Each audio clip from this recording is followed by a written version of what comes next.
Cette fois c'est la fin, on se retrouve pour une nouvelle vidéo Lego. Aujourd'hui, c'est la vidéo bilan sur Spinjitzu Brothers, ce que j'en pense en général, après avoir lu les deux premiers tomes qui sont sortis en français. Alors, à savoir, c'est que Spinjitzu Brothers n'est pas composé seulement de deux tomes, en réalité il en existe quatre, et même un cinquième qui n'est jamais sorti, et qui ne sortira sans doute jamais, parce qu'il a été annulé au profit d'un livre Dreams. Malheureusement, on ne connaîtra jamais la fin de cette histoire, malgré le fait que, on le sait, ça n'aura servi à rien ce voyage, puisque Garmadon finira quand même par être méchant. En tout cas, on peut quand même dire certaines choses par rapport à ce qu'on a déjà, et surtout par rapport à ce que j'ai d'ores et déjà lu.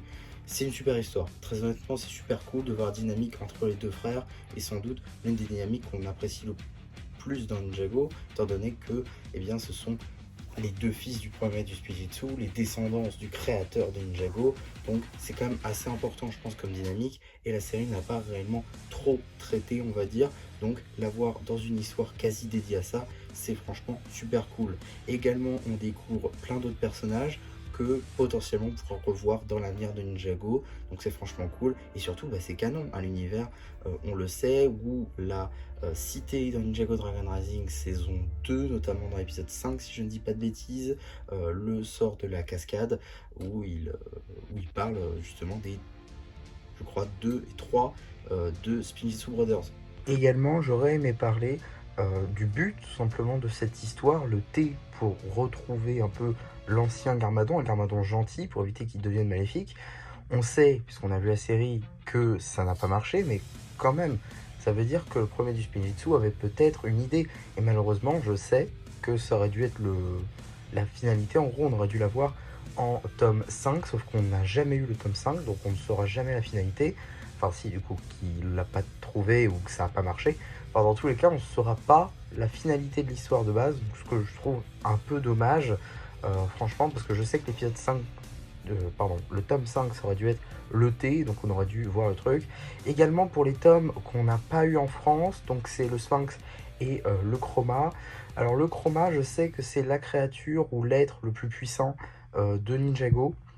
Il me semble, enfin c'est ce que j'ai entendu dire en tout cas, mais j'en sais pas plus. Pour ce qui est du Sphinx, en gros, je crois que ça va être une dérive du Sphinx du Club des Explorateurs.